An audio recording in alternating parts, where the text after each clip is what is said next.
State of the franchise is back, and it's the playoff edition. Oh my goodness, we've made it so far, Jason, and I can't wait to talk everything 49ers Packers. I can't wait to talk Brock Purdy slander at an all-time Ooh, high. You're going to more? like it. We're going to talk about it all. We got injury updates, all that stuff coming up right here. You guys already know what to do. Make sure you go to both channels, smash that like button, sub to both, and let's get this thing rolling. That's Jason Aponte. I'm Brad Graham. We're going to get into it all right now.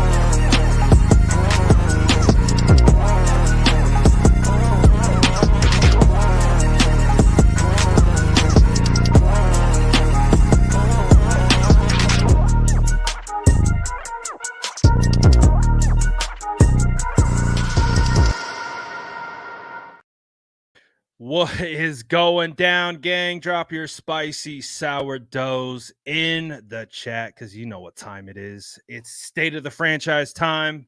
I'm Brad Graham. That's Jason Aponte. Per usual, Jason, give me a vibe check over there on the East Coast. Everything's good aside from the snow, which is terrible, and no one likes snow. No one really likes snow. They just say snow. I literally just went to vacation in the snow. I love it. And you drove away from the snow. You can't drive away from it when I'm you very live in the sad area. that I drove away from the snow, but No, you only are sad right? because it was I one don't day live of in it. it. Yes, living in it is completely different. But I have a question. Is this Bradley Graham Super Bowl credentialed, Senior Bowl, Shrine Bowl credentialed Bradley Graham? Is this real? Like, is this what's happening? I used to pray for times like this, Jason. Shout out to my boy. Yes, I can't believe it. I'm really excited because you better be there at the Super Bowl with me so we can do State of the Franchise from Las Vegas. Hopefully, obviously, covering the San Francisco 49ers. But I'm excited to be there regardless. Just like you were there last year, you set the tone. You paved the way, Jason, for guys like me. I'm honored, man, because obviously we're independent content creators. We just have mics. We get on here.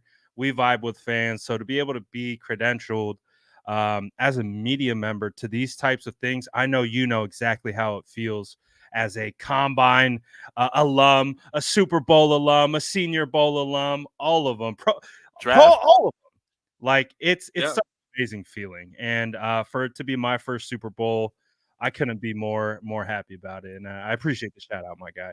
Nah, man, you deserve it. And yeah, obviously, the way that I make it to Vegas this year is the 49ers have to hold up their end of the bargain this year. But it is an amazing feeling, man, Brad, and you deserve all of it because nobody works harder than you. Nobody's more humble than you. Nobody is more gracious than you in the way that you conduct yourself, and you absolutely deserve it, man. I think it's always good to give people their flowers while they're here to smell it, and that's what I want to do for you right now. I'm really excited for you, man. I really appreciate that. I'm really terrible at accepting compliments. So I'm just going to say thank you, my brother. And I'm glad that I was talking to Jordan Elliott, our good friend over there at NBC Hollywood Jordan, Sports. Hollywood Jordan, whole crew eating Hollywood Jordan. I was talking to him last night, man, and just talking about our journey, like all three of us. Like, because when I look back on when I'm, sitting in my rocking chair telling my grandkids about, back in the day, Grandpappy was, going to Super Bowls as media and stuff like that. I'm going to think back to Combine. Me, you, Jordan, Shu was there. I remember that one. Just like those moments, when I met you at the Senior Bowl for the first time, we were both credentialed there.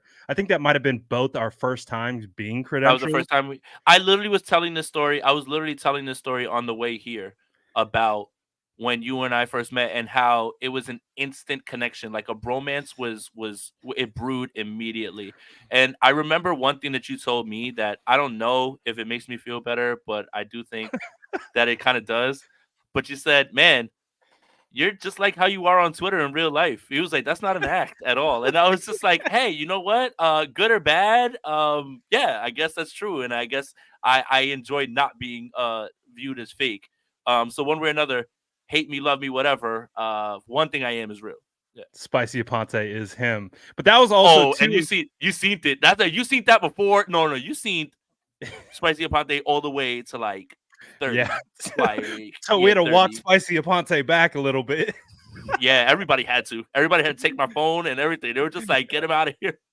But obviously, just so many memories. That was also too. I think the first time like I talked to Jordan because Jordan like FaceTimed us at like what 3 a.m.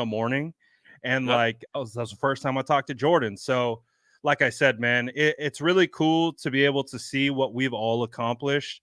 But man, when I look back, I think of you, I think of Jordan, I think of all the people that we've met along the way. Like you were just chilling with Locksmith, like in New Yeah. York. Yeah. Locksmith did the Shout out to 49ers Locke. schedule release Yeah. video, Shout out right? to Locke, man. That was a lot of fun, man. Shout out to Locke. It was, again, humble dude, somebody who's real cool, man. And yeah, it's crazy. Like him and I were talking, and I was like, dude, I remember when you battled on MTV. I was a kid watching that on there, and he was like, "Bro, that was like 20 years ago." And I was like, "Yeah." I was like, "But that's how long you've been doing it." But shout out to Locke, man. Yeah, I did that. If he's watching, I know he's really busy or whatever, but if he's watching, man, shout out to him. It was good to hang out with him today as well, too. Yeah, Locke definitely pops in from time to time, but I remember like we were vibing with Locke at training camp, like Yep. so it's just wild, right? We're gonna get into all the football here coming up and all that good Oh yeah, stuff, but just a little time to reminisce. It's been an amazing ride, and this is year 3 of State of the Franchise, so I'm looking forward to it. I see yep. a lot of people saying they miss the Splash cousin. We do too. He's too big for us now. He's too Hollywood now. He's on He's KMBR now. Like he's just too Hollywood for us now, man. dude, KMBR, dude, he's a legend. That's huge. He crushes it. I love Jordan so much, man. Shout out Of to Jordan. course, Green Bay Jordan, Seattle Jordan, Atlanta Jordan, whatever Jordan. GM Jordan, whatever it is. Like Todd, I've just Todd. oh, good stuff, man. But there's some more good stuff. We heard from Kyle Shanahan today. Sounds like everyone outside of Cleveland Farrell and a little asterisk on Drake Greenlaw is full go, ready to go. Might be one of the healthiest we have been all year. What is your thoughts on this team, the health and where they currently stand? If not now, then when, Brad? I mean, number 1 seed, you got to go through Santa Clara. Eric Armstead's back. Ambry Thomas is back. Jair Brown's back. Everybody healthy. Christian McCaffrey healthy. If not now, when? I would think that this season, if it doesn't end the way that we want it to, is going to be one of the most hurtful things because if not now, when? I don't Yeah. see anything that's in their way right now, right? Even if you weren't afraid of the Philadelphia Eagles and Dallas Cowboys like I wasn't, they're both eliminated. The Los Angeles Rams are eliminated, who actually played the best football of any of the losing teams this past weekend. They took it to the wire. They did. They were right there. And that's Yep. what's scary about them. That's literally what we were talking about. I'm not talking about being scared of the Los Angeles Rams. I'm talking about being scared of their mettle and how they would play. And that's exactly what they did. They took Detroit right to the last minute.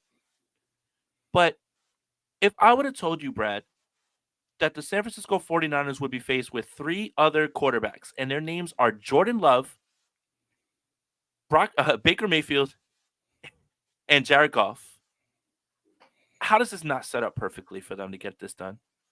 And now everybody's healthy. If not now, when? And I don't want to, I don't want to gas it. I don't want to put too much pressure. I don't want to, but I talk to a lot of 49er fans that always tell me that any season that the 49ers don't win a Super Bowl is a disappointment.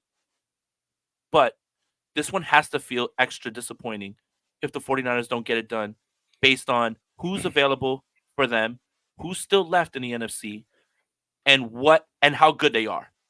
So no pressure, 49ers, but it's right there in front of you. Everybody's back. Everyone's back. Everyone's back. Get it done. You're the best team in the NFC. You have been. It didn't matter if Philly and Dallas and all those teams won. And trust me, I got some words for them. But Oop. it's right here in front of you now. You have to finish the job. This is it. You've been too close. Now it doesn't set up any better than this. I hear exactly what you're saying. And I also don't think that also necessarily applies pressure to this team, because I think in 2019, you go 13-3. Everyone's still calling you pretenders. There's a lot of, people in the media who didn't have a ton of faith in Jimmy Garoppolo going in there against the Kansas City Chiefs. I feel like there was more pressure almost there, in a certain sense of, we don't know who this team is. Like, we're still trying to figure it out. We know they have a dominant defense on offense, trying to figure it out. We don't really know just yet. And it's just like, please just don't mess it up. Yeah. We came into this season with Super Bowl or bust aspirations. And it's not just the fan base either. It's that organization. And so the point that I'm trying to make is the pressure has been applied for years now, to the point where, you hear that saying all the time, pressure makes diamonds. I feel like we're in that diamond phase where the pressure has been applied. And at a certain point, you don't feel it anymore, because you've been in the pressure cooker for like 4 years. And yes, there are going to be, younger players, Jair Brown, guys like that, who haven't been in the pressure cooker. Brock Purdy still in year 2. But I think I mean, you look at Brock, what he's been through this year, his return from the UCL, the rehab, the training camp, for lack of a better word, circus that was, and just kind of everything else. I feel like they just know. They know what it is. They know that they're the best. They believe they're the best. And it's not an outside pressure thing. You know what I mean? Like, I think that, and that's a good spot to be in. Now, you got to go out and do it, right? You got to line it up. You got to go play 60 minutes. But I feel like this team is battle tested. And I don't feel like they'll be affected by, the pressure of that. What would you say to that? No, look. This team has been through every game that you can be through at this point. They just haven't finished the one, right? Like so many of the main stalwarts have been here. And it's funny because I literally today, on the ride back from Brooklyn, I wrote an article about the Packers and 49ers rivalry, and I got to the Jordan Willis block punt game. And it started to dawn on me that team was probably, and don't go crazy on me, guys, that team was probably the team least deserving of getting to a Super Bowl or getting to an NFC Championship game. The Right? 21 team? Yeah. Yeah. I would say 2019, they rolled everybody. 2019, they rolled everybody. 2020 is the worst year. Nobody cares about that. That never happened. Started out 3-5 in 2021. Right. Imagine if I would have told you that the 49ers were not going to score an offensive touchdown in Green Bay against the number 1 seed. It's going to be frigid. What do you think the outcome would have been? Guaranteed. Not only did the 49ers find a way to win that game and then go to the NFC Championship, but that team is far less talented than this team right now. That team is far less talented than this team. Yeah. Mm-hmm. And this team, like you said, is far and away the best. They've been the best.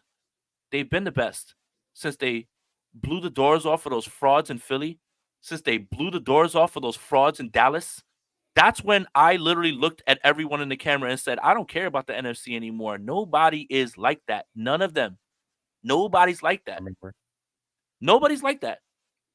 So now, all you have to do is do what you've been doing this entire time. Think about the 4 losses the 49ers have. Or 5, right? 5? We're going to count the Carson Wentz game? Yeah, we'll count it. All right, cool. Minnesota Vikings, NFC opponent. Bengals, Browns, and the other team. I'm blanking out. Bengals, Browns, and goodness gracious, the AFC North owns us. It's not the same. And the Ravens. Oh yeah, and the Ravens. How can we forget about the Ravens? How can we forget about the Ravens? Nobody in the NFC is like that. Nobody in the NFC is the team that you should. The team that you should fear are the San Francisco 49ers, and they've been better than everybody else. They have been. And the NFC was never a discussion. It was never up for discussion. It was never Dallas. It was never Philly. It was never Seattle. It was never Green Bay. And yes, this means I'm picking the 49ers to beat the Green Bay Packers. It was never Green Bay. It was never Detroit. None of them. None of them. None of them. Right now, the only thing that matters in the NFC are the 49ers. That's why they won't overlook the Packers.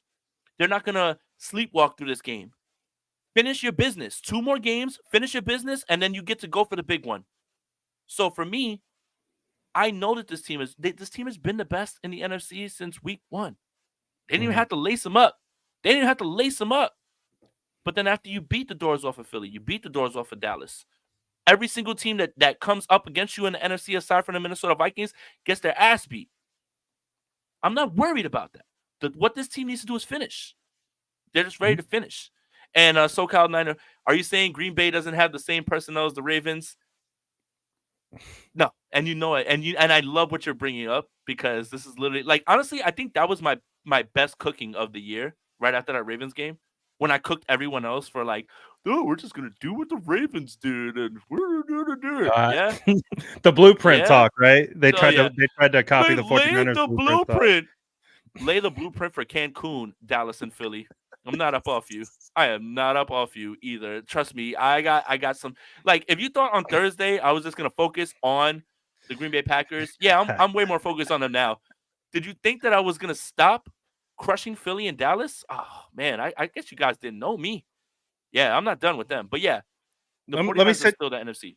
Let me set you up on the Philly talk. I heard today Jason Kelce, I think, speaking in the locker room after the game or sometime this week. The reporter asked him, what was the specific moment that the season turned on you guys? Like, what would you quantify that as a player in this locker room? What happened? First thing out of his mouth. Well, after the San Francisco 49ers game, everything kind of changed. And then he kind of caught himself in it. And then it's like, well, other teams played us differently than the 49ers. They played a lot of four down defensive linemen and off coverage. Other teams, so they didn't it wasn't like every team was copy. So he tried to walk it back. Yeah. But he definitely said that 49ers game was a pivotal moment in the season for that Philadelphia Eagles team. Yeah. I mean, you talked all offseason. All you did was say how the 49ers were crying, and then all the Eagles did was cry about a slippery field, as if that's the reason James Bradbury is absolute toast. It's so funny how you can just make up whatever it is you want to make up in the moment, but the signs were all there. And last season, when I had reservations about the Philadelphia Eagles, shout out to Jake as well too, man. Yeah, do what the Ravens did. You don't got the dogs. You don't got the dogs. So watch what the Ravens did, run all that. You don't got the dogs on the back end like they do. They're a very good football team. Your team is likely not better than the Baltimore Ravens. Right. But last season, when people complain that Jalen Hurts can't read a football field and is a one-read passer, and it's, oh, well, you're hating. Oh, you're no. The signs were all there. And this is what's funny. As I was talking with Locke today, and we literally came to the same conclusion. The Philadelphia Eagles are that team that just has one season lock in perfectly for them. Everything locks in. And you get lucky because there is a bit of luck on your way to the Super Bowl. Of course. You get lucky, right? Always. The NFC, you really don't have to run through anybody. You didn't have to play the San Francisco 49ers until the NFC Championship game. And then when you did, Brock Purdy gets injured. So does Josh Johnson. Christian McCaffrey's playing quarterback. Everything got lucky. And Jalen Hurts has had 3 years in this league. Last year might look like the outlier. And the other 2 years, sandwiched, might be the rule. And your secondary's been trash. Debo told you, we had a game plan. The motion that they were going to use was going to put them all in conflict. They had no answer for it. They didn't have guys fast enough to stay with the motion. The Kansas City Chiefs did it. And then that's it. And then this season, they were 10-1. And I have to walk back something that I said. I actually applauded them for being able to win close games. I applauded them because that feels So did like I. So did I. that feels like championship medal, right? Like, oh, Yeah, things for aren't sure. going right, Okay. But the signs were all there. You Yeah, they struggle were. with the New England Patriots and Mac Jones. If Gabe Davis runs the right route, touchdown, game over. And Jalen Hurts was awful in that entire game. He just had a really good fourth quarter. If MVS can catch a football against the Kansas City Chiefs, which Nick Sirianni runs around taking a victory lap around Kansas City, thinking he's going to get a Super Bowl ring, acting like he didn't care. And that's why I hate when Eagles are like, oh, Eagles fans are like, oh, that was the 49ers Super Bowl. Nah, your Super Bowl was you beating the Kansas City Chiefs, and you didn't get nothing for it. You got nothing. And you didn't win anything. And then to go and flame out like that, literally the one game that they won in this stretch of 1-5, they beat a New York Giants team that gave them all they could handle and still didn't want to win because the New York Giants wanted a higher pick. And that's the only game they won. That was the only game they won out of the last 6. It's time for us to have a discussion about the Philadelphia Eagles, and I've been calling them frauds. But, it's always, Jason's hating, he's being over the top, They were never like that. There's no way that you can talk that much, have a team come to your stadium in Philly where it's so hard to go to, and, oh, my God, the fans are so angry, and, whatever, and then lose by 30 points. You're exposed. You are exposed. It's not the same way that the Baltimore Ravens beat the San Francisco 49ers because you didn't expose anything. They were just a good football team. Mm-hmm. You got the doors blown off. So, Philly, you've been not like that. And you haven't been like that even last year when everything was going right for you. This year, it all caught up to you. And it caught up to you fast. That's the NFL. It's the NFL. So, last words on the Philadelphia Eagles. I'm just glad Big Dom was there. I'm just happy Big Dom was there. I'm happy Big Dom was there. I hope they got some really good foods and eats after. Front row seats to that one. I'm glad that Big Dom didn't have to watch that in a hotel room. He got to watch it on the sideline. That man's gonna have a job longer than Nick Sirianni because he's been there since 2009. Yes, he is. Thought I was playing. I'm not done. I'm not done with them. I'm not done with them. I'm going to get some more in there. And we haven't even gotten to the Cowboys yet. No, we have not. We haven't even gotten to the Cowboys yet. So, I mean, I can't disagree with one single thing you said, because after that, they absolutely crumbled. And like Nick Bosa famously said, they got the blueprint on them. And I think the 49ers stole their pride. I think that's what happened. Like, we talk about football and we look at it from a physical standpoint. When we hear people try to evaluate, it's always from a physical standpoint. They never really take into account the mental aspect of things. And when you steal another team's entire soul based on all the talk, everything leading up to it, and you walk into their home and you punch them in the face and they can't do anything about it. They were never the same after that. They were never the same after that. It's literally that scene in A Christmas Story. And I'm going to date myself. The one guy that runs around and he's bullying the kids, and Ralph snaps and loses it and beats the piss out of the bully. And now all of a sudden nobody's scared of you anymore. But this is me taking a bit of a victory lap, because when I said that I didn't believe in the Philadelphia Eagles last season, I didn't believe in them this season, everything as well, it was met with, oh, you're just a hater. Watch more ball, cool, whatever it is, whatever. Aponte's Outback Steakhouse, whatever it is. I saw a funny YouTube video like equating my takes to Outback Steakhouse. I thought it was great. But for me, it was all the signs were there. The secondary been trash. They've been trash. Those linebackers were waiting to get picked on. This is exactly what the 49ers were going to do in the NFC Championship if Brock Purdy doesn't get injured. Now, does that mean the 49ers beat them in the NFC Championship? I don't know. I don't know how football goes. And especially with the way that the Eagles were kind of just rolling on everything and everything was like going their way, it would have been a much better game, clearly. But I'll take my chance 10 out of 10 times with the 49ers offense, their game plan, that quarterback, that secondary. It just reared its ugly head at the wrong time. And now 1, 2, 3 Cancun. So I mean, it's The Cabo click. the Cabo click. And hold up, but they didn't go alone. They went and they met they met and they're going to meet Dak and the boys. They're going to meet Dak and the boys. Hey, so Which what do you think? What do you think about the Dallas Cowboys keeping McCarthy? To me, that is insane behavior. I mean, can I just say I for one as a fearless Dallas Cowboys defender, I think Mike McCarthy should have a 10-year extension.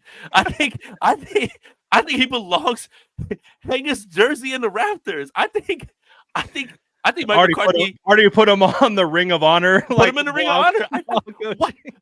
Why would best I? regular season coach in Cowboys history? Why would I, as such a big Dallas Cowboys fan, want Mike McCarthy to leave? Why? Why would I want that? Why would I want that? Funny. And you know what's funny? You know what's funny? The Dallas Cowboys and the Philadelphia Eagles have a chance to do the funniest thing in the world. Bill Belichick is available for you to interview. Yep. And you're going to look at Nick Sirianni and Mike McCarthy and say, we're good. We're good, Bill. This is what we want. This is what we're looking We're for. fine. Yeah. Mike McCarthy said today, I love the direction that we're going in. Yeah, me too, Mike. I absolutely 100% and 110% agree with you, Mike McCarthy. I love the direction you're going in. I'll leave it to Stephen A. Smith because he has a better line than me, but it's the tale as old as time. And you could have picked the Green Bay Packers to beat the Dallas Cowboys. But to lose in that fashion, I never would have seen that coming. I never could have seen that coming. Never. For Mike McCarthy to still have a job after having his team that ill prepared for the biggest game of the year in a game that you're supposed to win, not only should you not work for the Dallas Cowboys anymore, you should work at Walmart.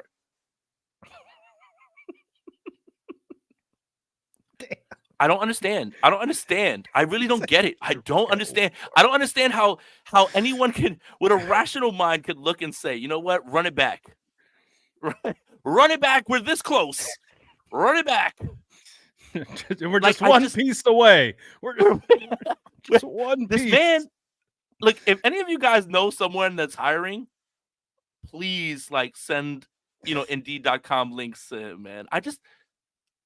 I'll never understand what made you think that after a game where we got embarrassed at Jerry's World. By the way, the last team to beat the Dallas Cowboys in Jerry's World was the San Francisco 49ers and Jimmy Garoppolo. Yes. In the playoffs?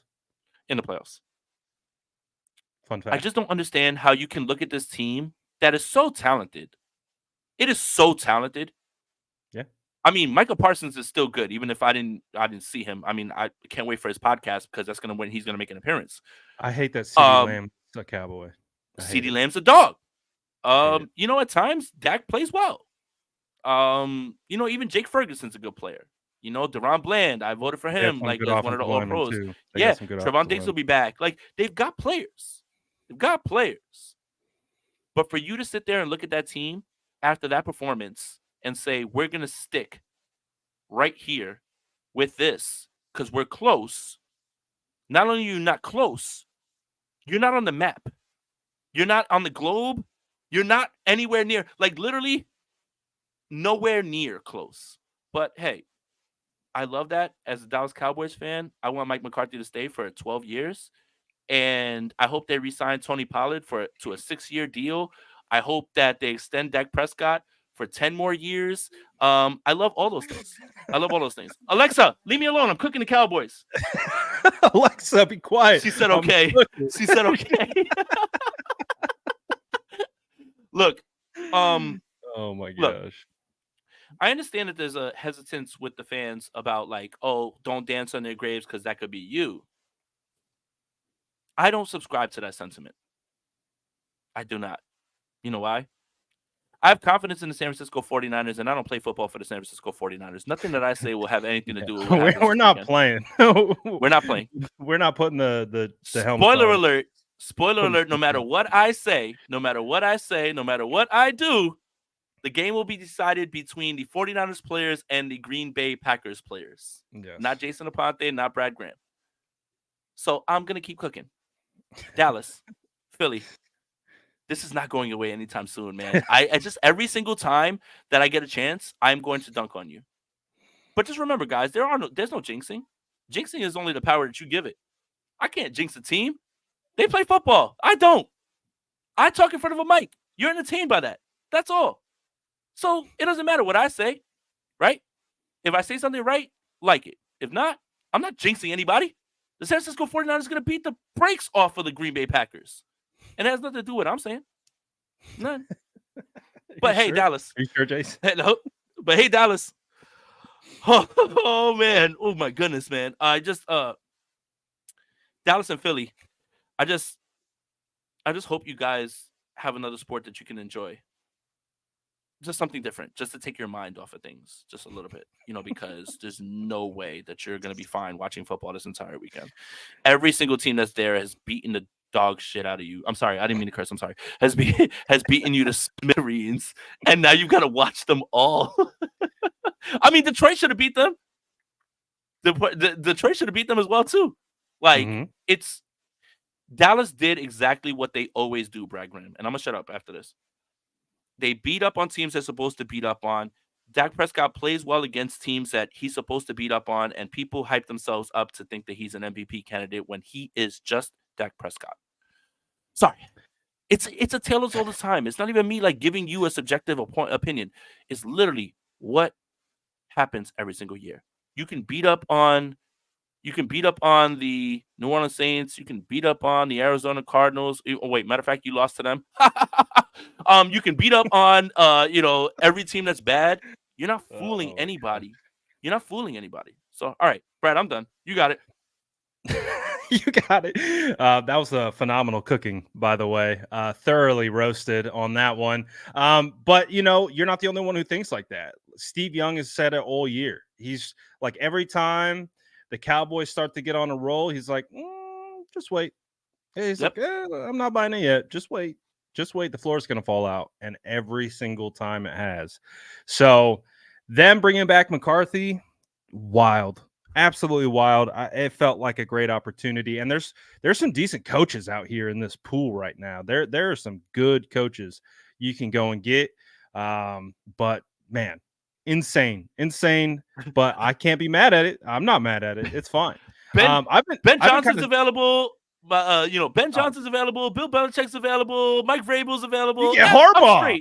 You get Harbaugh if you want. Let's just do Mike McCarthy. Bobby Sloak's about to get a job. I'm good with Mike McCarthy. We're in the right direction. Are you dumb? Are you dumb? They're still running the Packers offense from 2011. Charlene says, if Cowboys are America's team, the 49ers are the world team. I kind of been saying this. I'm like, the 49ers are really one Super Bowl win away, I think, from snatching that official title from the Cowboys, because as it stands right now, yes, the Cowboys have an insanely large fan base, but also, too, if you're not a Cowboys fan, you don't like the Cowboys. And when you look at the 49ers fan base, we are huge. We're massive. We're worldwide. Absolutely. We got fans everywhere. I bet if we asked where you guys are watching in the chat and you dropped your location, I guarantee you we got people watching in the craziest parts of the world. Do that now to prove a point. Do that right now. If you're watching this right now, put exactly where you're from. Rhode Island. We're probably gonna get Hawaii in here, right? Look, Ecuador. Hendricks, you're not African. Please just stop. Yeah. Can you please just stop? We know Indiana. We know you're Indiana, not. Philadelphia, Sacramento, New Hampshire, Canada, Georgia, Virginia, Idaho. You know what's crazy? Samoa. Minnesota, Antarctica. There's no way you're there. New Jersey, Los Angeles, Akron. You know what's funny is Minnesota Vikings fans hate the Dallas Cowboys. Minnesota Viking fans aren't sitting up thinking about the San Francisco 49ers. You're not America's team. You're America's punching bag. Oh man, I'm cooking today, man. Woo! Y'all gotta keep clipping these, man. I was doing this on the top of the head. Stockton, Massachusetts, Compton. Look at Tanisha, Compton, Mexico, Oakland, South Carolina. This is where we're getting the people from. Memphis. But you're not America's team. You are America's punching bag, and you're America's punchline. Ooh, that's a good one. That's a good one. Put that on a t-shirt or something. That's phenomenal. Put it on a t-shirt. Put it on tape. Put it on tape. Baby. Oh, so it was really nice to see the way everything fell. Honestly, I didn't expect that we were going to find out so soon who the 49ers were playing. Right. So I was literally on my way to Tahoe, scrambling. Like I had tweet. to pull over. I was like, "Babe, pull over! I got to make a video." Like freaking in a Bars. parking lot. Like the 49ers are playing the back. I wasn't anticipating it. Which should speak to even more how embarrassing that loss is for the Cowboys. Do you want to know where I was? Where were you? So this version of Jason is like what you guys get to see here and there, right? I was at my local sports bar, and there were a lot of Cowboys fans around. There was a lot of Cowboys fans around. If you think I'm not like this in real life, I'm even worse. The Green Bay Packers score 7-0. I guarantee you're screaming in their face. I'm screaming at the top of my lungs. Big ass frauds. Big ass frauds. They score again. I told you, not like that. Not like that. I can imagine it going exactly like you're explaining. That's like exactly what happened. That's not a fabrication. That's real life. The pick six happens. The pick six happens. And I'm screaming at the top of my lungs, get out of here, all of them. I couldn't be my team. Literally. That's exactly. Yo, and you know what's funny? Is you get the Cowboys fans coming to you and just being like, yeah, we're not good. I actually, I think that we need to do something and change something. I was like, shut up. I was like, shut up, man. No, you weren't, because if they were winning, you would be, we the boys. No. If you think I'm obnoxious on these streams, oh my God, I take it to 12. And I'm not lying. Yeah. Oh yeah. Look, just confirmed. If you think I'm obnoxious now, oh Jesus, man, this is tame. My God, man. Imagine a 6'5" skinny white man yelling in everyone's face and telling them, "Your team is trash. Your team are frauds. I told you." I'm not playing. Like, I don't play like that. So that's what I did. I had a blast. I had the time of my life this weekend. Live streaming, watching Aponte watching football. Man, we had it, but the NFL shot us down, man. They shot us down, man. The NFL is no fun league. We were doing playback. Yeah, and the NFL shot us down, man. Not cool. But hey, regardless, me and everyone's like, you know what's the best part? Who do you like? I unzip my shirt and it's literally the Candlestick Legends shirt, and I was like, I like the best team in the NFC. That's who I like. I was like, you want to keep talking? Like, don't talk to me. You don't get to speak to me. Talk to me. Don't speak to me. This is a one-way conversation. Only I'm yelling at you. No. You don't get to speak to me. You gotta listen to me. You don't get to speak to me. You gotta listen to me. Yeah. It's too good, man. Oh, you just joined being a Niners fan. Nah, I'm 80 years old, blood. I've been watching them forever. Like, no, you can't. You not are getting me with that one. So yeah, 100%. So as you can see, we absolutely love the demise of the Dallas Cowboys and the Philadelphia Eagles. It's absolutely fantastic. But we do got some super chats, so let's get into some of those. And it's more slander talk. So I guess, Ryan Reed says, welcome back from Tahoe, Brad. Can you guys explain why people are talking spicy about Brock? Does no one watch tape? Why are people so lazy about this? And to set the stage quickly, in case you haven't seen it, there is a former Packers player calling for Brock Purdy to get knocked out of a game on a cheap shot. You've got people like Amy Trask going on to her doing a podcast on the Rich Eisen kind of network and saying there are 4 games, 8 quarterbacks, 7 terrific quarterbacks, and Brock I love Purdy. Amy. Why would she say that? I I actually like love Amy too. Amy. I met I Amy. love Amy. She's been nothing but nice to me. Why would she say that? That's what I'm saying. And then she goes on to explain. Can you guess, Jason, what the explanation was? Go for it. Look at all the weapons Brock Purdy has. Look at his coach. Oh my god, man. Okay. Brad, I love Amy Trask. I do. Kurt Warner, was he throwing footballs to children? Torrey Holt, Isaac Bruce, Marshall Faulk, Dick Vermeil was his coach. Who was the guy that was actually the OC? The one that actually got the job after Mike Martz? Joe Montana threw footballs to Roger Craig, Jerry Rice, Patrick Mahomes. Oh my God, Tyreek Hill's not here. Someone pray for Patrick Mahomes. So Patrick Mahomes needs weapons. Why do we have to keep talking about this over and over? Why do we have to keep doing this over and over? I don't understand.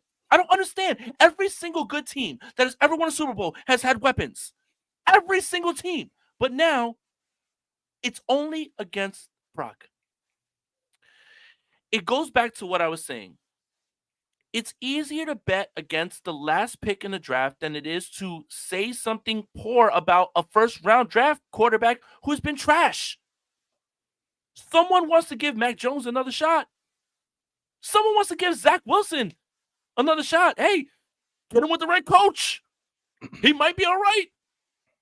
But Brock Purdy, who has shown you what he's shown you with these weapons, deserves to continue to get this. Like, I don't understand it. Troy Aikman. Troy Aikman is the greatest game manager in the history of the NFL. Oh, baby. If we're going to do this about Brock, then we're doing this about Troy Aikman. Emmitt Smith, best line in the world. Michael Irvin, defense. Troy Aikman, love you, man. I think I love watching you on Fox or ESPN, whatever it is that you're on. But oh dear, if anyone was ever a game manager who was a benefit of the weapons, it is Troy Aikman. But it's just funny to me, Brad. Even the great Patrick Mahomes needs someone.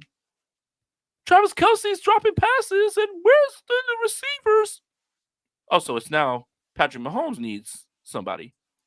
Wait, now Patrick Mahomes. Is football a team sport or an individual sport? No, it's baseball. It's 1-on-1. It's 60 feet, 6 inches. You throw a baseball. Like tennis, you know, right? Well, you got doubles in tennis. That could be kind of a team sport, right? You got two people, maybe. I don't know. Yeah. Look. All right. Let's go. All right. Let's do this.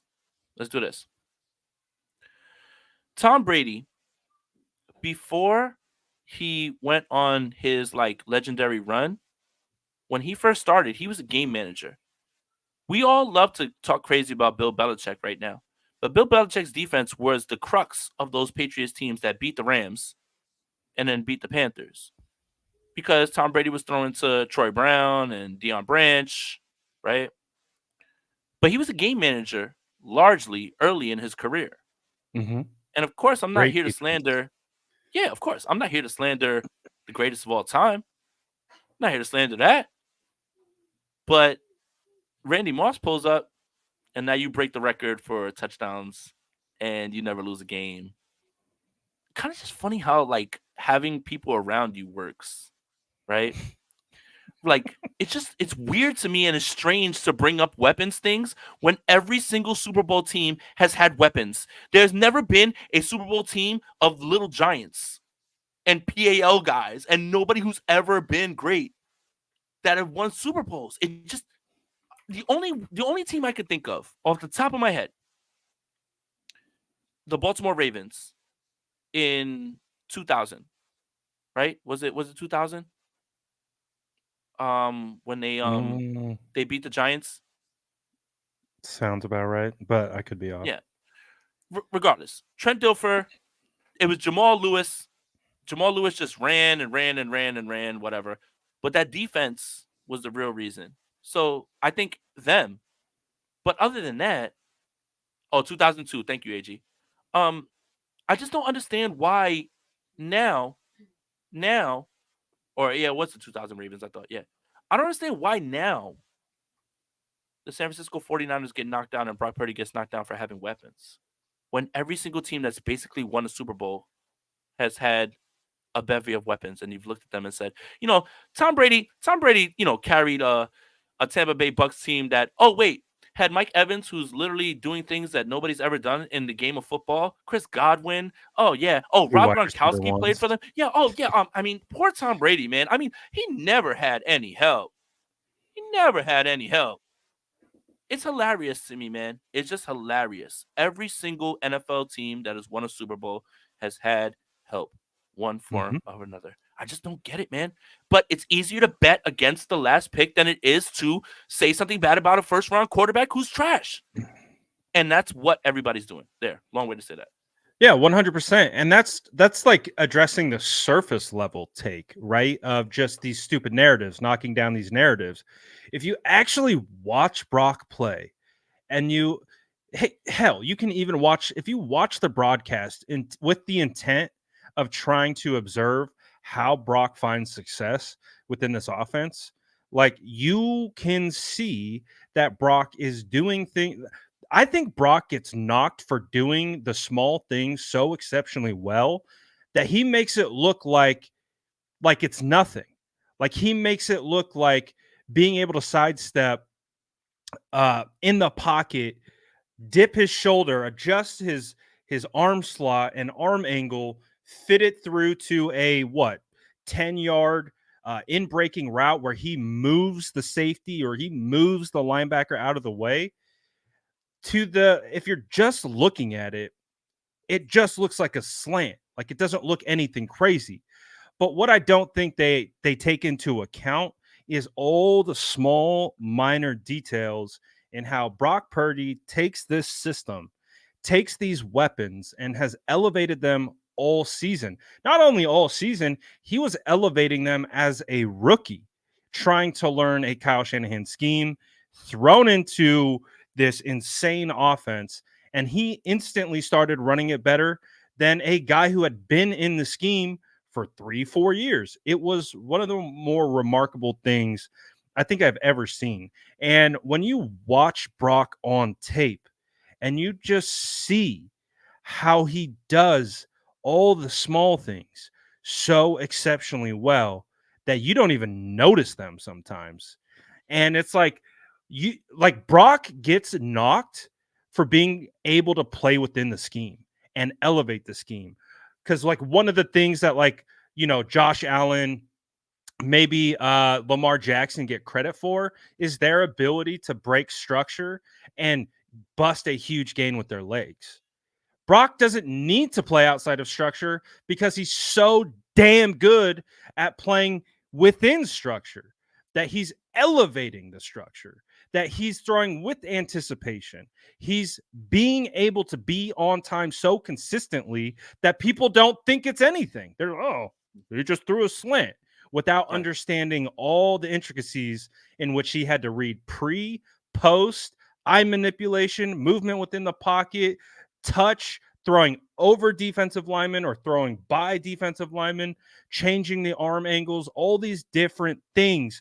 They knock him for being exceptional at being able to run the scheme and elevate the scheme. And that's why people who don't really pay attention knock him. And they give the credit to the guys who are making the wow plays. Like, oh, did Yep. you see that? He missed the first read, but he broke a tackle and scrambled for 20 yards. Right. He's a legend. You know what I'm saying? Like, Yep. but Brock hits it because he's on time, he's on schedule, he's throwing with anticipation, he read the defense. He doesn't get credit for that because it's not exciting. It's not Yep. like, ooh, he hit a 15-yard dig route. Like, ooh, like big deal. But it's like they don't look at the intricacies to it. So that's my evaluation of it. And that when I always say, when we've been saying this all year, it just feels like people don't watch.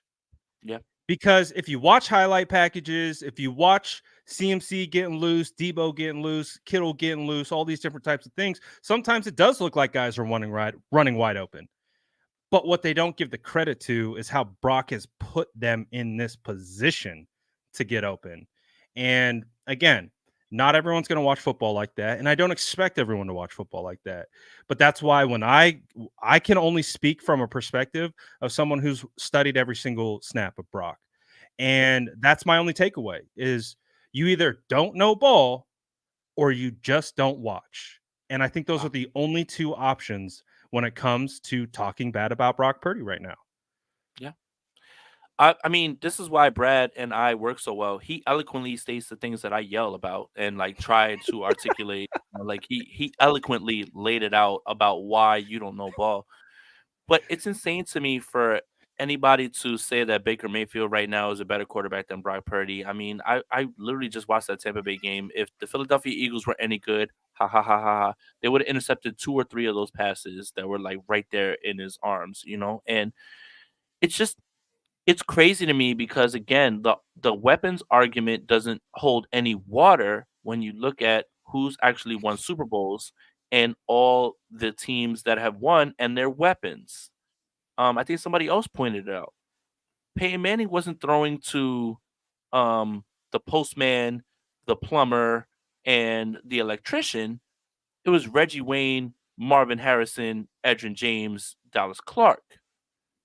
But yet, you know, Peyton Manning is, it's not a product of, the weapons, right? Like it's not that at all. Even in that Super Bowl or that year that he threw 50 touchdowns, he wasn't throwing to the grocer and the door dasher. It was Demarius Thomas and Julius Thomas and Emmanuel Sanders and just People forget about how dominant Julius Thomas was. That dude I was in his prime. I thought he was headed to Canton. Like him and Peyton, bro, they were cooking. I'll just never understand that argument. I will never understand that argument. And the same people that right now were sitting and they were, well, I can't blame Patrick Mahomes this season. Who is his receivers? Also, not Patrick Mahomes needs receivers. Even even him, he needs receivers. Justin Herbert needs a coach. Got to unlock Justin Herbert, coach right there. That's waiting. Right. Kind of funny how like all those arguments lose water when you start to like look at other players and the way you talk about them because Ken Dorsey was the reason that Josh Allen and the Bills were failing. Not the fact that they had 12 men on the field during a field goal attempt. That is not not that. But Josh Allen needs a little bit more. He needs a new play caller. Gotta unleash Josh Allen.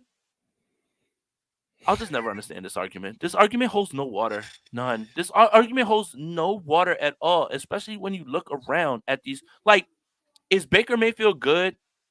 Did he play well this year? For sure. Or is Mike Evans a dog?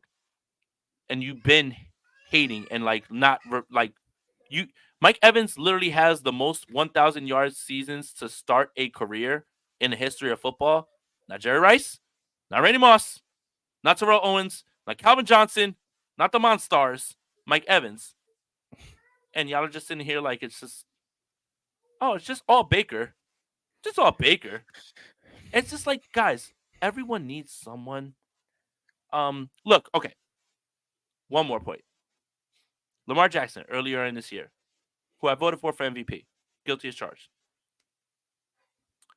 Early on this year, they lost a game to the Pittsburgh Steelers, in which Mark Andrews, Zay Flowers, Rashad Bateman, Odell Beckham, and Nelson Aguilar, they dropped 7 passes on him. And the Steelers won that game. And everyone said, ha ha ha ha ha. This team is better than the Ravens. But Lamar Jackson needs help catch the football. He was putting it in people's hands. They dropped 3 touchdown passes in that game. That game would have never been close. Every single person needs help. Everyone. If Patrick Mahomes was as great as you believed he is, then he doesn't need anyone. Not no one. But now we're here crying that he doesn't have a receiver. Oh, and now he needs help. And it's just funny to me how you can make the argument for one quarterback, make the argument that this coach needs this guy needs something else. Come on, man. Everybody needs help. Everyone needs help. Everyone. Josh Allen's playing great football right now. His guys are helping him. They're running the football. His coach is doing well. Patrick Mahomes, they won a game, but Miami can't win games in the cold. Like, why are we looking at this in a way where we can conflate, hey, this guy needs weapons. This guy doesn't need weapons. But this guy has weapons and a coach. He's not that good. I don't understand. I'll never understand, Brad. I don't get this one. It's very lazy take. And again, it's surprising to me when it comes from people who have been and either played or been around the sport at an extremely high level. Like, say what you want about Amy Trask, like she did a lot for this sport as a woman executive with the Oakland Raiders. You know, I think she was the president of the in some capacity at one point. And then guys like Cam Newton, you know, who've played at the highest level at the actual position. But it just comes down to, it's like at a certain point, we understand probably neither one of those two people are breaking down Brock Purdy tape or are even watching Brock Purdy every Sunday, like just on broadcast. Like, you have to, if you don't specifically cover one team, it is so difficult to be able to keep your eye on the entire league. So, and watch every game and know every in and out of everything that happened. Like that, it's just impossible. 32 teams, like it's really difficult. That's why like guys like Baldy are a machine. I 100% say sometimes when I'm just like, I don't have enough information to gather a opinion because I haven't watched them. Like, I just haven't. But when you say things like that about weapons and discount all of the examples I just gave you of Hall of Fame quarterbacks and Super Bowl winners, it literally just goes to show that kind of two things are true. One, again, it's easier to bet against the last pick than it is to bet against the first round pick. And I think that's what it is. I think it's draftism. Yeah, I think it's draftism. It's draft bias. It's draft bias. 100%. And two, say something bad about the 49ers quarterback and get yourself all your clicks and views, man. That's it. Dude, it's crazy. And I was talking about this on the video that I did earlier that I think now has almost 1,000 comments on it. Like, it's just like, it's hard because we as 49er fans, we defend our own. Like, we are a passionate bunch. That's why I say the 49ers have the most passionate fan base in the NFL. And we've spent the last, 2 years, 3 years, ripping each other apart over the quarterback position. And now we finally have a guy that we all believe in and think that he is the guy who can take us to where we want to be. And now we're hearing from the outside all of these people taking their shots and taking digs and all these types of things. And listen, like, we know what good quarterback play looks like, and we know what bad quarterback play looks like. You know, I will be honest, like, I was living on the glimpse of Jimmy Garoppolo through those first 5 weeks of 2017. That next year, 2018, those first couple games, not the Jimmy Garoppolo that we had saw in 2017, but he got hurt in week 3, and we never really got to see it come to fruition. Then 2019, Jimmy Garoppolo's a shell of himself because he's returning from an ACL injury where you can tell he's just trying to get comfortable playing the position again. So and then of course all the draft stuff with so we have a very, very passionate group when it comes to talking quarterbacks. And obviously, if you look over my shoulder, you got Joe Montana and Steve Young. We have some of the best quarterbacks to ever play in the league play for this franchise. And so we finally believe in the guy that is under center. We finally believe that this guy can be the franchise quarterback. And, you know, yes, maybe we got duped a little bit by Jimmy Garoppolo and what we thought he could be. And all those different types of things. And then putting our hopes and dreams into Trey Lance and then that not coming to fruition. And then you have Brock Purdy, who's kind of unified us in a lot of senses. And now we're getting attacked from the outside, telling us what he is, who he is, and all these different things. And I think that's where the passion comes from. I think that's where, the engagement comes from, because Yep. we are engaged. We are the most passionate fan base in the NFL. That's why me and Easy. you can do this for a living, is because 100%. of you guys who watch us consistently Yep. talk 49ers ball. And when other people try to do it, and they don't do it from a point of expertise, they do it from a point of that's a nice sound bite that we can Nice click. regurgitate and repackage, and we could throw that into a little 1 minute 30-second segment about the San Francisco 49ers, and we'll get a lot of retweets, and we'll get a lot of clicks and likes and shares and reactions and all these different types of things. Boom. And it makes sense to people who don't watch 49ers football, because you do look at what they have. You do look at Christian McCaffrey, George Kittle, Brandon Ayuk, and Deebo Samuel, but they never say, oh, did you see how Brock Purdy helped Brandon Ayuk get to almost 1,400 receiving yards? Did you see how Brock Purdy did that on 60 receptions for BA? And it wasn't all yards after catch. They're running deep in breaking route, deep crossing routes, go balls, all those different types of things. But Brock doesn't get credit for that. Ayuk helped Brock somehow deliver the ball to Ayuk. Yeah. Oh, yeah. The scheme, right? Scheme. Cow through it. Yeah, well, it's okay. Well, it's not the players. It's the scheme. It's the scheme that did it. But then you see all these plays consistently of Brock breaking down, escaping out of structure, making plays. That's why it's very simplistic in how to address it. You either don't know ball or you don't watch Brock Purdy. It's really that simple. And I think that's why his teammates and him personally actually get pissed off by this. And I actually think it's all working in the 49ers' benefit, because of the last thing that I just described in the lead up of all the quarterback talk, all the BS within the fan base, outside the fan base, the constant quarterback questions they have been answering for years and years. And they got a guy that they truly believe in, and he's playing at an extremely high level. And it's honestly playing into our hand. So I'm fine with it. This is how I look at it. He is going to get the Steph Curry treatment until he wins multiple bowls. Because even if he wins this bowl, they're still going to say Kyle Shanahan and weapons. It doesn't matter. It's going to take him being 10 years down the road.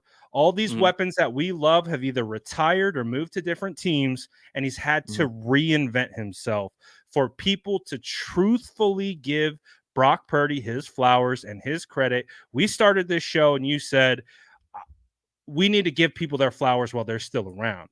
Yep. With this situation with Brock, people are taking it away from him. And to be fair, I think it works in our benefit because it pisses them off.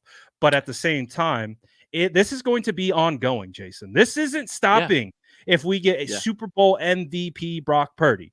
This is going to keep going for potentially a decade or longer, as long as Brock Purdy's our quarterback. Brad Graham, can I cook for a little bit? Cook, please.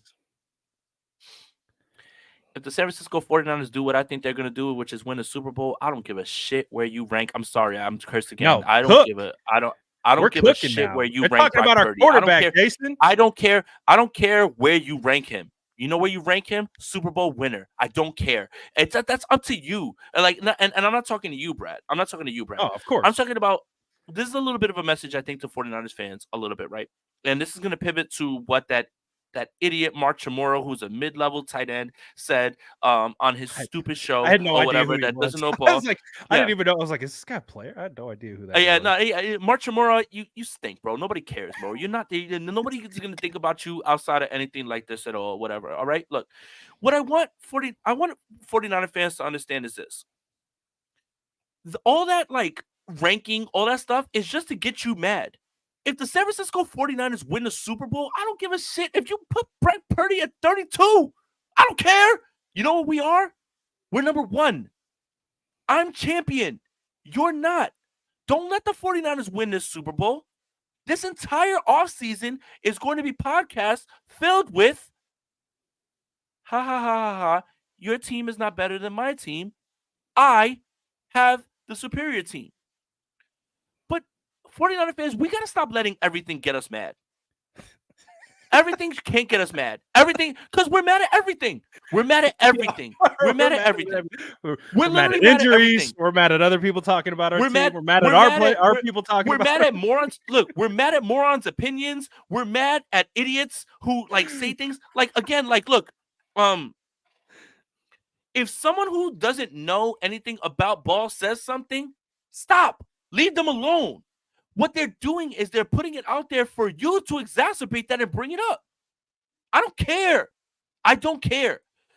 Purdy is the 10th best quarterback left in the playoffs. There's not even 10 teams left. I don't care.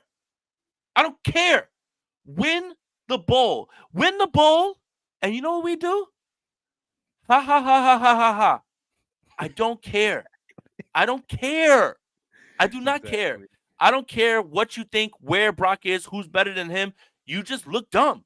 You make yourself look dumb. But what we have to stop doing. You still see me? Yeah. You see me now? You cut out for a second. You're back. Yeah, I did. Okay. What we have to stop doing is giving morons attention. That's what we have to stop doing. Stop giving idiots attention. Please. Please, man. When someone goes up there and they put up their quarterback list of who's remaining and who's most dangerous, and Baker Mayfield is on there and Brock Purdy is not,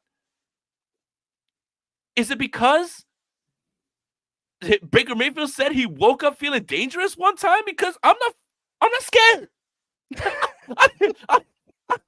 Look, I don't care what you guys think about like me jinxing, being too confident. I really don't, because again, the game is going to be decided between the lines, between players. Of course. I have nothing to do with what's going to happen on Saturday. What I do know is the 49ers are going to beat the Green Bay Packers. If it was the Tampa Bay Bucks, if it was the 85 Bears, I don't care. The 49ers are going to win. What I say has nothing to do with it. But we have to stop giving these idiots attention. We just do. That's it. Emmanuel Acho and all those guys are like Nick Wright, all of them, like, you. That's literally their brand. It's their brand. You don't have to give them attention. But the issue is, and this is where I side. I side with 49ers fans. This is where I side with 49ers fans. I want to make sure I get this right. Is the people that consume this content and then spew it later on are casuals who take what someone said on TV and then they regurgitate it to someone else to sound smart. Fact. Yeah, it's fact. To sound smart. So, my thing is, the problem I think 49ers fans have is this. No, King Meeks, I'm sorry. Call me a simp, but I'm not gonna go crazy on Joy Taylor. Sorry, I don't have a bad word to say. I don't have a bad word to say about Joy. But what I will say is this. What I will say is this.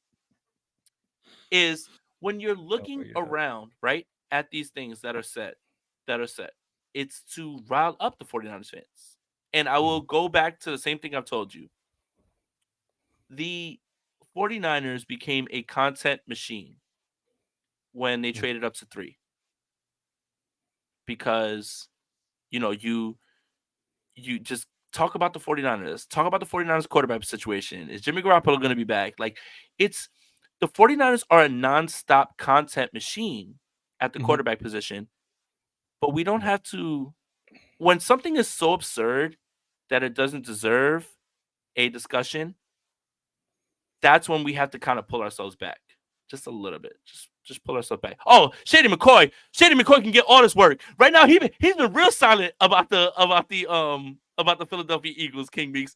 He's been real silent. He's been real quiet. He's been real quiet. He's been real quiet. I love that everybody's on my side about like not slandering Joy Taylor. But like Shady McCoy, you You've been wild quiet. You've You been said you gotta wild let quiet. me slide. And the funny thing is this is, and this is like the central point. This is literally the central point. When a football player who's played the game says something, people who don't have an opinion for themselves and allow themselves to just be brainwashed by the whole football players know more than I do thing, Right. they'll run and they'll say this and that, and they will regurgitate it to their friends to sound smart. It's But okay to anybody who disagree actually, with people who's played at a high level. It really is. people have played football and have had wrong opinions every single day, every day, Well, you would every have day. thought Mike Singletary would have been a phenomenal coach, right? He was a great leader on the field. I mean, He was look, I a mean, great Mike Vrabel got linebacker. fired. He played football. He won Super Bowls, right? Like, I just, and you know what's funny? Mike McDaniel never played football. Kyle Shanahan played in college. Matt LaFleur has never played football. Sean McVay has never played football. Sean McVay was, I think, Texas Player of the Year over No, he was Megatron. in high school and over Yeah, Megatron he was a in high school. In high baller, and school. he was a In high school. baller in high school. But Short King stand up. if NFL players were the have a crush on Joy Taylor, aren't married. No, I'm not. I'm not married at all, actually.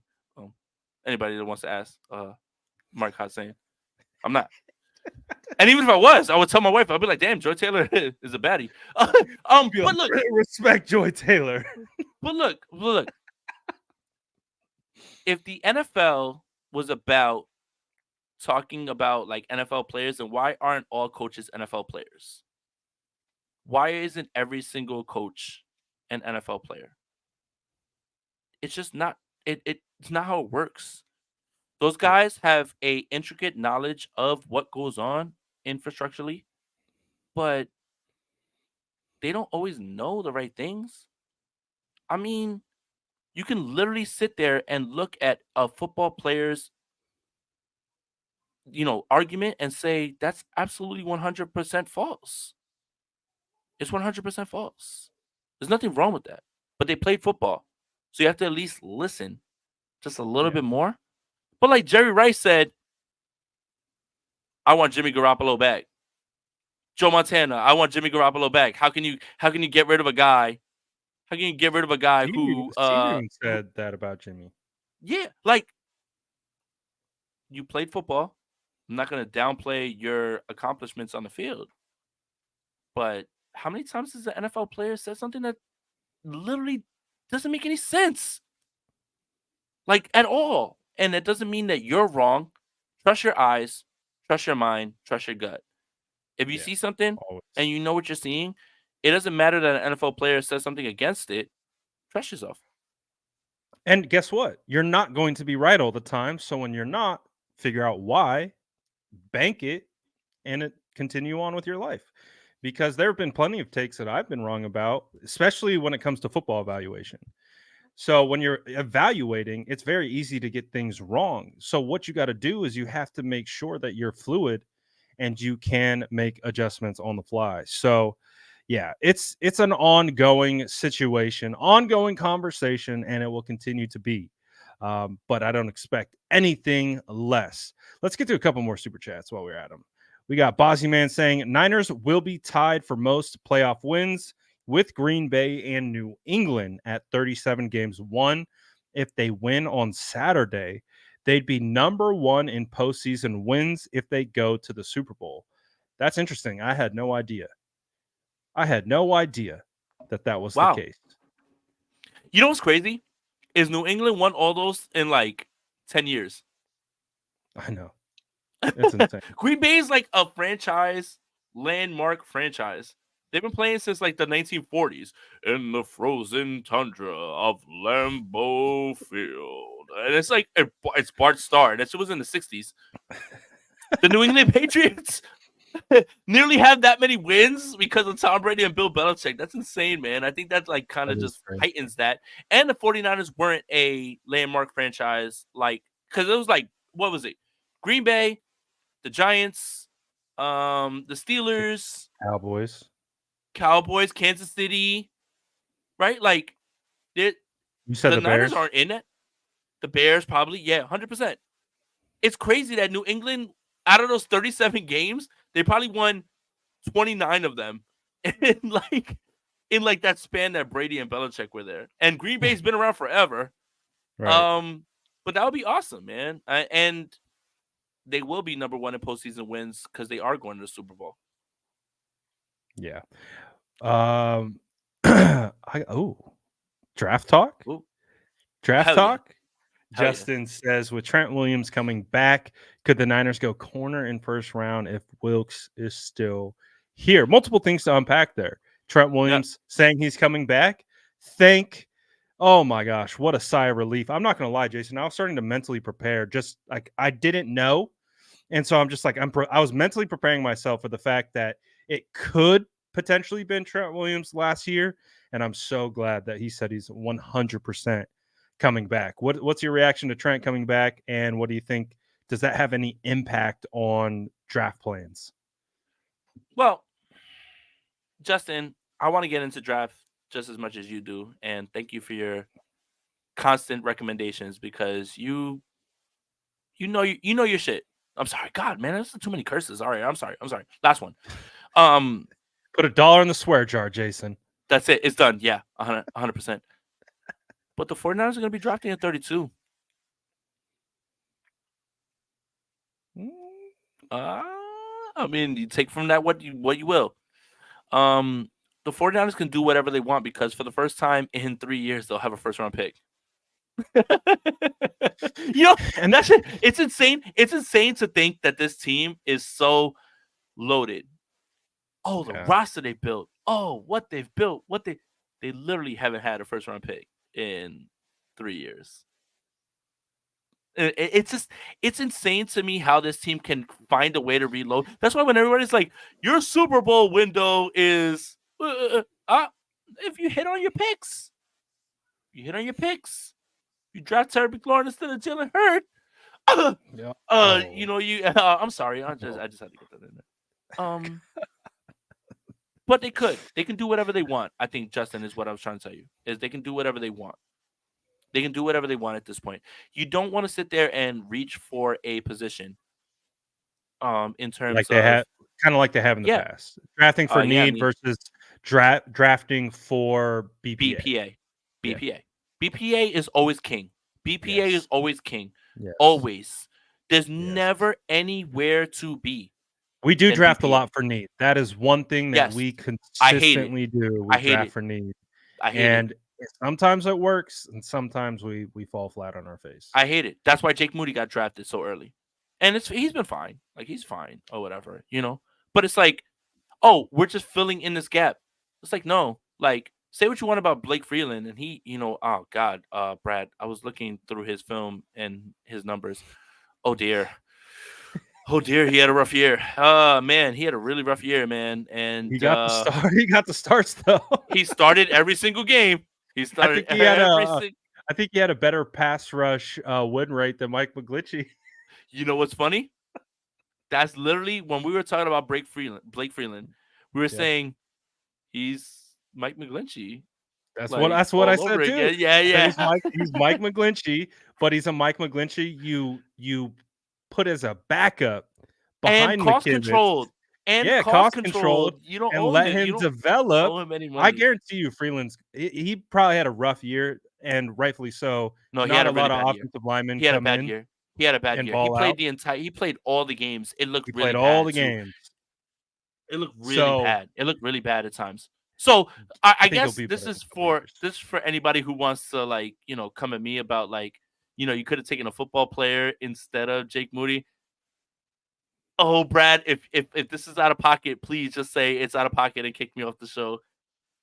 The 49ers probably got more out of Jake Moody than they would have out of Blake Freeland. Oh, 100%. Blake Freeland wouldn't have played.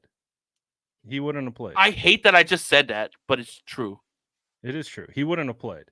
And the thing is, it's like, we get it. Like, we didn't love the pick in the third round just because we're draft nerds and it doesn't equate to draft value to take a kicker or a specialist that early. But at the end of the day, he's a starter.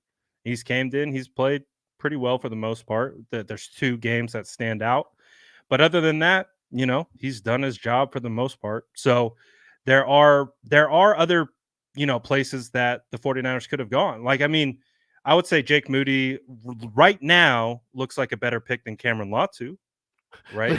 I love I love the comments. Oh my, did Aponte just say that? Wow, someone clipped that. They But weren't expecting that. how can you look at added value, right? Added value. Look at what Blake Freeland did this year, who was on the board for the 49ers to draft at right tackle, and how many points Jake Moody has scored. And God, man, I just fine, man, just clip it. It's fine. Fine, man. Just I don't know, man. You got me. You I got like me. this character arc, though. I think it's a You nice got me. arc. You got me. You got me. Justin just added, he says, I'm still hurt by Luter over Dontavian Wicks, 225 and 229 or 259. Where does Dontavian play though with Debo and Ayuk? I mean, I get it. Like you're right. Like the player itself. Well, one of the things Dontavian Wicks kind of elevated because of some injuries that had happened with Green Bay, like Christian Watson didn't play all season, basically. So that was a huge, he would have been a fourth wide receiver. He was fourth heading into the Green Bay, right? Because it was Christian, Reed, Dontavian's better than Ronnie Bell, Dobbs, and then Wicks. And so he elevated his way up due to injuries. 49ers had some injuries. Brandon Ayuk went down week 2, didn't play week 3. We've had to rely on Ronnie Bell. Juwan Jennings has been out for 3-4 weeks. So my guy was Demarius Douglas. I wanted Demario. And look, and Ariel's right too. There's no way that Puka Nacua should have made it that far. Like Puka Nacua over Luter, and I love you, buddy, Justin, Dontavian Wicks, and everyone, right? Like this is what the draft is so interesting about. Mm-hmm. Jim, I love you, buddy. You're my favorite Rams fan. Debo and Ayuk are not wide receiver 3s on the Rams. Do not do that. Do not do that. Do not do that. Do not do that. I love you, buddy.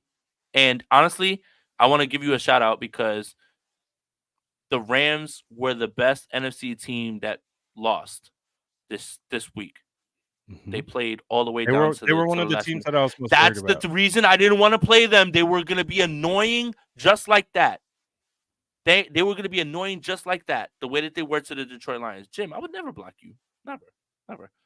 But they were going to be annoying just like that to the San Francisco 49ers. And that's why I didn't want them around. I don't like them around. That's what I mean. Well, I mean, you guys are gonna go ahead and go in or whatever, but they lost by 1 point. They did. The Dallas Cowboys and the Philadelphia Eagles lost by how many points? The Los Angeles Rams are better than both of them. The Los Angeles Rams are better than both of them. Both of them. They got coaches that should be working at Walmart, and they got quarterbacks that should be Trader Joe's baggers. This is a bad day if you work at Walmart or Trader Joe's. Hey, you know what? My Trader Joe's bagger might be able to read the defense better than Jalen Hurts. You know what's the best part about Philadelphia? What? I mean, real quick, let's get back to it. Just a little bit, Brad. Can I just a little bit? Go for it. Jalen Hurts isn't going anywhere. No, he's not. Jalen Hurts isn't going anywhere because his contract tolls next year. That dead cap is 60, 45, something like that, $1 million. So you better hope that this year was just an exception and the year before was the rule, but I'm kind of leaning at the 2 years that I'm kind of seeing of Jalen Hurts being that way. Dak Prescott. So what did the Dallas Cowboys do? Oh, I have it. Here it is. Play Trey Lance. That was Skip's advice. Play Trey Lance. I can't believe that we've gotten to the point where Dude, what I can't wait till we do our recap show, like a recap show at the end of the year where we go through the whole season, just like starting with the training or what was it? Trey Lance starting in OTAs, Sam Darnold the backup, Brock couldn't even participate all the way. Like, dude, it's gonna be this, and especially because we're gonna win the bowl at the end, right? So Oh it's yeah, gonna be yeah. a Keep talking that. phenomenal. Keep saying that. No. It's gonna be It's a about speaking things. phenomenal recap. It's about We keeping. got to speak it into existence at this point. It's about keeping things. Speaking things into existence. That's it. But yeah. Jalen Hurts is gonna be the quarterback for a while. Dak, they got to figure out what they're gonna do with him. I love the direction that the Dallas Cowboys are headed in. And I love the direction that the Philadelphia Eagles are in, because we don't have to worry about either of them ever again. I also love the direction that the 49ers are headed in. I feel Yes. very happy Hell to yeah. be a 49er fan right now because Yes. I'm not gonna lie, like maybe a year, like maybe last year, I don't know. It just felt rocky. Like we didn't know what was going on with the quarterback, and we didn't know what that meant for our It's future never sunny window. in Philly. But it does feel like that with Brock at quarterback, like our options are open. So I'm pretty happy about it. Apologies to King getting to your super chat a little late Go here. for it. Hopefully he's still around. He says, "Sup guys, hope you both are good. Just joined the stream. Not sure if you already covered it, but what are your Oh, let's do it. divisional round picks? Let's do What are it. your thoughts? Not Let's bang do it it. out. Should we go one by one? Real quick. Bills, Ravens, Niners, Lions. Ooh, I like it. Bills. God damn, mine are pretty much the exact same. So to not be the exact same, I'm gonna go counter. I'm gonna go Chiefs, Texans, Brad. Tampa, Niners, though. I'm not switching that one up. I'm not switching Tampa that one over up. Detroit? No, I don't know. I think Detroit's going to win. No, I agree 100% with your picks. The Ravens are going to, CJ Stroud, I think that game is going to be a very intriguing one. I think more so than maybe even people are giving it credit because of D'Amico and Slowick. And and I know those two guys very well. And shout out CJ, man. CJ's playing hell of a game. CJ's playing a dog. Phenomenally. CJ's a dog. But look, and so I think they have a defense that can game plan against what the Ravens want to do. And if they can neutralize Lamar or just keep him in check, they have a potent enough offense that they can go toe to toe with the Ravens. So, that one, I think it's the Ravens are going to come out on top, but I do think the Texans are going to give them fits. And then the Bills feel like they're just in a better position to win this game. Yo, it's crazy. Patrick Mahomes, this is his first playoff road game. I know. What? No. What? That is crazy. So he'll be on the road. It'll be another cold weather game, but that's fine. I mean, it don't matter about cold. Yeah, it don't matter about cold. In that. It's 30. It's the point where both teams are equally suited to play in that environment. So I don't think it goes one way or the other. And then, but I think when you look at it, I think the Bills are that team that's kind of riding high into this playoff game. And with Bills Mafia there, I think it could pose some challenges. And, Kadarius Toney out here, where did he go? Dude isn't even suiting up. It's Rashee Rice and only Rashee Rice. It's exactly. And then when you look at Bucks versus Detroit, I mean, they're at Detroit, right? Detroit has a ton that momentum of being the doormat of the NFL for the last 3 decades, and they're good now. And they're proving that they're good. And the Bucks are kind of like, we played the Bucks, so we know what they are. Like, they can beat them. They can beat them. So I think it's going to be Goff and that, his phenomenal offensive line, what they're being able to do, getting after the quarterback with Hutchinson. I think they'll be able to do some damage against Tampa. I do think Baker's been playing phenomenal ball this year. Yes. But I do think Detroit's going to they're going to overwhelm Tampa. But you never know. Baker's got some of that. He got some of that dog in him. I know people have been knocking Baker for a long time, but he's got some of that dog in him. So you never know. And of course, I Yeah. think the 49ers come out with a dub. Easy. Yeah. I just think the Chiefs, if they faced a better opponent in wild card week, they would have lost. And they just have kind of been giving you that the entire year. Now there is the sentiment of I never want to really talk crazy about Patrick Mahomes. I get that. I 100% get that. But yeah, I know, man, flexing on me with the Trying Jordans, to be like Steph. Steph, man. Dude, Steph shoe Steph, game yo, so good. She Steph, got it, it's the man. I was like, drippiest, the "Damn." She's drippiest. super drippy. I was like, dang, I gotta step my game up. But I I just feel like it's right there, like for the Bills. Like if not now, when? If not now, Yeah, when? You're home. And they're still scrambling. That offense still looks disjointed. Jack McKinnon's not playing, so that's the missing piece. Oh, but but with the Ravens, oh, you already know stuff. Um, with the Ravens, it's hard for me to sit there, even though I love D'Amico and I love what Houston did. It's hard for me to sit there and think that Houston can go into Baltimore. Even though Marlon Humphrey is out in this game, that is yeah, not that's a any big small loss. thing. But if the Texans had Tank Dell and all the other guys, I would feel much better about this. CJ Stroud's a dog.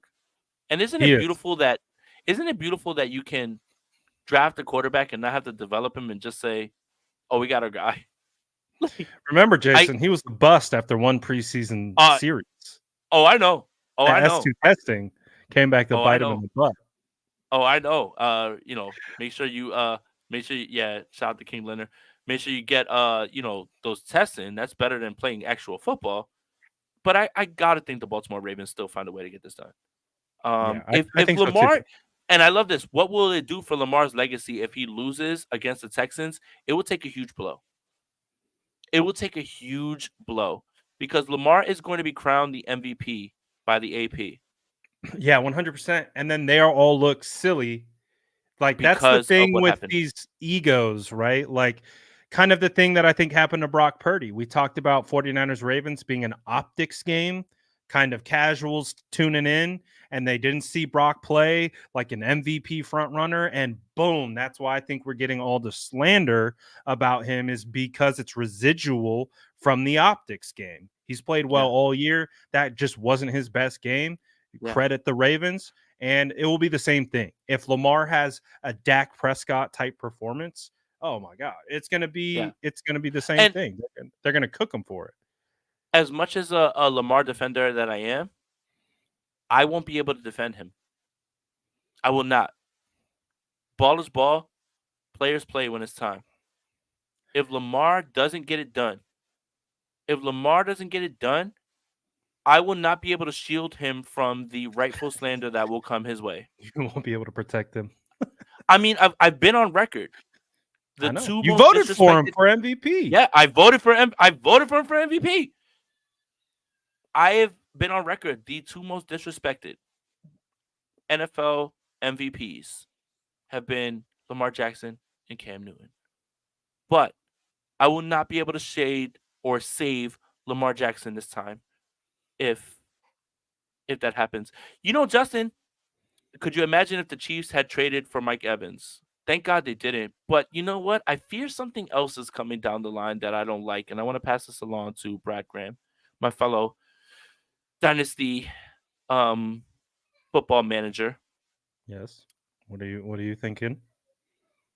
I don't want T. Higgins to go to the Kansas City Chiefs.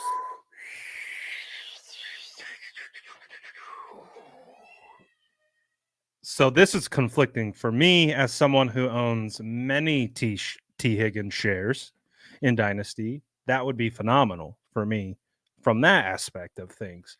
But T Higgins and Patrick Mahomes together, T No, Higgins, what? It's gonna be 25. no. Like, The answer is no, no, no, no, no. I'm not gonna say Ayuk. Ayuk's not going nowhere. Ayuk's staying, Steph. nah. Thankfully, I think Ayuk's under contract next season, so we have some wiggle room at minimum. I just don't want T. Higgins to go play with Patrick Mahomes. I don't like that for my mental health. I don't like that for the well-being of the NFL. Um, it just wouldn't go well. Even Travis Kelsey's washed ass would be very what beneficial of this. Like I oh Rasheed Rice and T. Higgins and Travis Kelsey, even at the stage that he's in, I want to puke. I want to puke.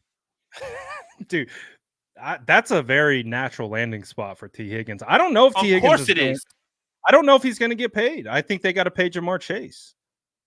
So I don't really know. I think that could be something that happens.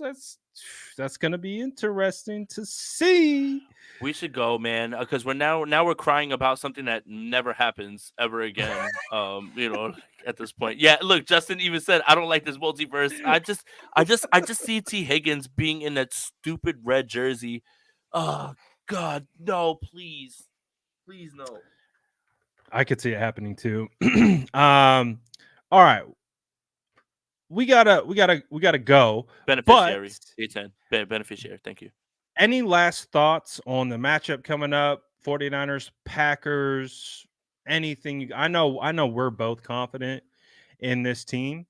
I think, a big talking point this week has been confidence, not cockiness. I think we all have a humble understanding of how good this team is and how they should absolutely get this win because we know that they are the better team. But we Yeah. also understand any given Sunday, those guys get paid millions of dollars too, and we always talk about luck. So it could go both ways, right? Yeah. So what's kind of your thoughts on it? Niners win 38-21. I'm not gonna sit here and overthink this. I'm not gonna sit I here and like overthink this. I don't care. I don't care what I've seen in the little bit. I know what this team is. 38-21, San Francisco 49ers win. This game's not particularly close. The 49ers are healthy at the right time. I'm not gonna sit here and be scared of a team that didn't beat a good team. Ha ha ha. I'm talking about you, the Dallas Cowboys. You're not a good team. It doesn't move me when the Green Bay Packers beat the Dallas Cowboys, and I'm not gonna get scared all of a sudden now because you beat Dak Prescott at Jerry's World because they're frauds. They've been frauds. You know who's not frauds? The San Francisco 49ers. And the 49ers win 38-21. Not worried, man. I'm not worried. Oh, Smack Jones. Appreciate it, Lisa. She says, "Bang bang Niner gang. We are the better team. Do not disagree." Smack Jones says, "T. Higgins and Brandon Cooks. Book it. No. Going to be No. ooh, that Cooks call because you can get it for cheap." No. Ooh. No. And they already have Rasheed Rice. No. That's what I was thinking. I was like, who's going to be the slot because Sky hasn't really panned out. Kadarius Nope. Toney's cooked, so they need someone in that role. No. Cooks No. is actually The answer is no. That's like a GM. That's like a GM galaxy brain move because the answer is no. He's good, but he's cheap too. No. No. The answer is no. The answer is no. I don't like this. Smack, why are we doing this? No. Yes, and he's right. That's why we got to win now. That's why the 49ers have to win now because you don't want to worry about next season. Can we do it again? Do it now. Do it now. The time is now. We're not messing around. We've had our fun with the potential of this team. The potential is realized this week, the following week in the NFC Championship game, and then in Las Vegas for the Super Bowl. So, gonna be a good one. Gonna be a wild one. Might be a wet one. We're gonna find out. But regardless, 49ers gonna be ready to go. And I think it's going to be a CMC game. I think CMC is going to a fresh CMC. I get tears rolling down my face thinking about it. Free money bet for you guys, and however you can gamble. CMC anytime touchdown. CMC over 81.5 rushing yards. Oh, smash! Lock it in. Lock it in. Smash it. Put the rent money on it. Lock it in. Lock it in. Smash it. Oh, speaking of bet, Jason, I had an 8-play parlay thing. Obviously, doing it over on my side, and so we're not beefing because you're a sleeper and I'm underdog. We're not beefing because we're absolutely.